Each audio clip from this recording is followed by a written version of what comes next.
maybe before I start my acknowledgement, is that I've been playing for like 46 years and I was absolutely as nervous as shit.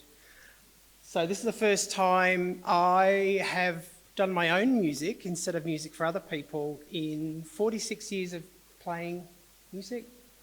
So bear with me. First, to acknowledge the Wadawurrung people, traditional owners of the land we're on. And it's interesting because it goes way down to Werribee, right down to where you guys are, Melton, Geelong, Lismore. You know, it's actually pretty big, but not big like Western Australia. We respect elders past and present. All cool. I'd like to actually give a thanks to all of you guys for coming. There's a lot of people who couldn't come today because they're flooded. My Mother Temple, she's got COVID yesterday and she was going to come to Wodonga and I was saying, Mum, if you're with my brother, you'll have COVID.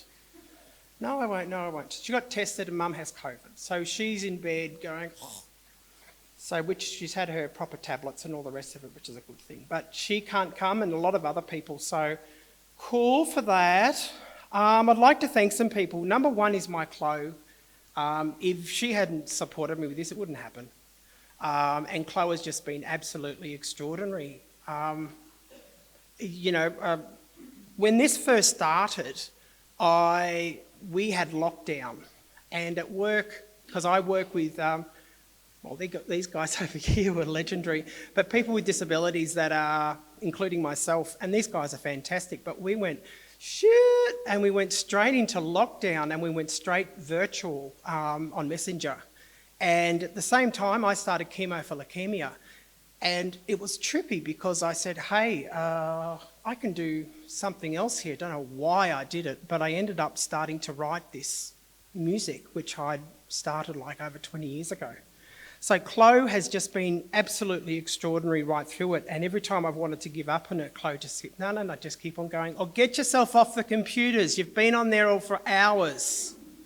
So that's basically been it. I've got 3 mentors who are amazing. One is Erin. I don't know if Phil's here.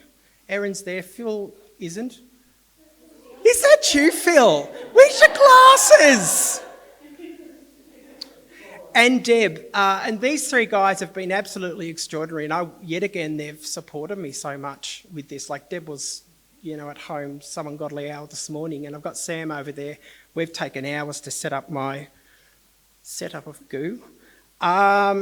Creative Victoria, Rural Arts Victoria, and even the Ballarat Arts Foundation, and also acknowledge Loud Fence. If no one knows Loud Fence, they're the guys who put the ribbons sort of around, and it's global, it's everywhere, and it's made an absolute noise. And these guys sort of go around, and at the moment they're annoying the Victorian government, which is really cool.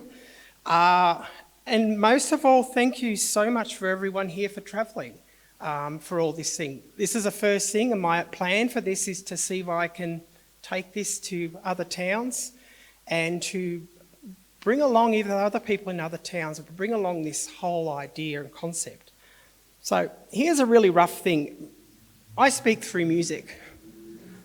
Since I was very, very young, about that big. Mum had a piano, and when Countdown started, I started playing the piano to Countdown. Of course it was ABBA, but it was a really weird skill that I had, and I think I did my first concert when I was 5 or 6 or something like that. I did the sailor's hornpipe, which is terrifying. I'm autistic. Chloe's autistic. A lot of us are. What was that? And what the cool thing is with that is that I wasn't diagnosed, I wasn't stamped until 1990, but Mum and Dad just said I was eccentric, and I like that, and I express myself through music. It was the way I played. I ended up in late primary school, sort of practicing an hour in the morning and an hour at night, and I was doing this absolute horrible piece. This was for politicians.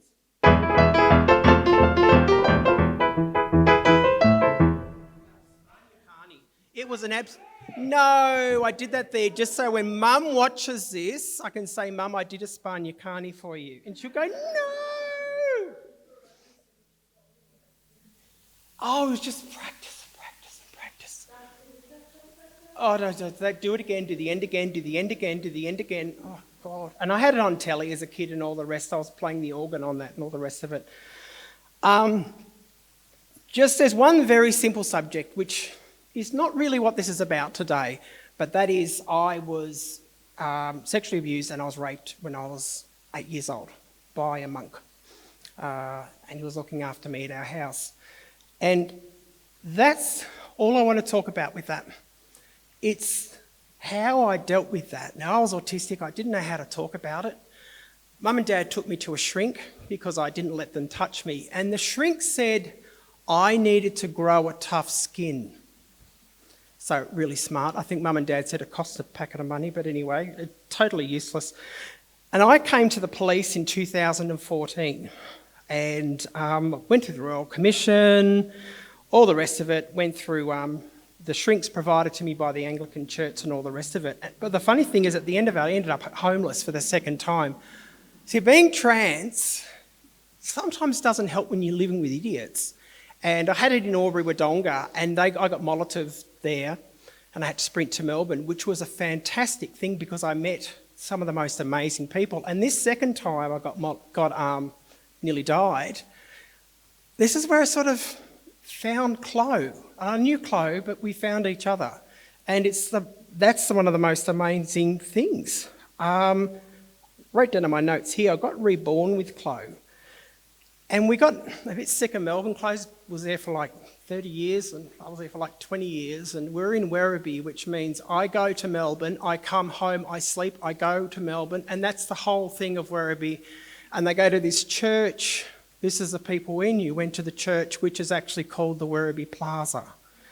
And it's great, but not if you're an artist because there is no art support there at all. And we came here because Chloe's lived here before.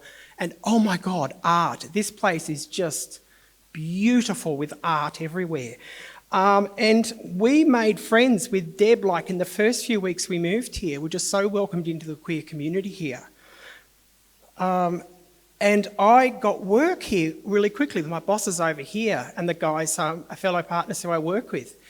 And it was just absolutely amazing. So for myself and I think for Chloe, this place, we have totally been reborn.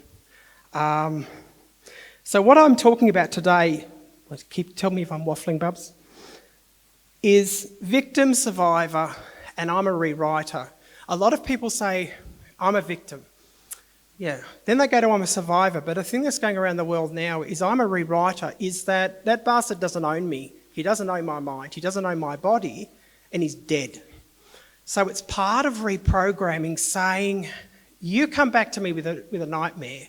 Yeah, but you don't own my brain. I own my brain. Get away. And it's like rewriting part of my story from the very beginning, if it makes any sense. So that's what this music is all about. This is going right around the world. It's on TEDx and stuff like that with people talking about the part of survivor, it needs to go a step further. And if this is through sport, this is through the arts, this is through anything, the person needs to say, I am me, this is who I am, and this is my story. And that's one of the most powerful parts people believe in healing. The first song has nothing to do with this, but I have a net over here, Anne, who I wrote an album with her like a long time ago. Was it 15, 16 years ago? And the song here is about domestic abuse, like I'm a survivor from that as well. But it's about after that and getting into a relationship and you feel so absolutely fragile. Someone touches you and you can just shatter yourself. So, and yet it's not techno like the one we did. And before that I used like 120 instruments in a track and it's not like that either. So I've grown old.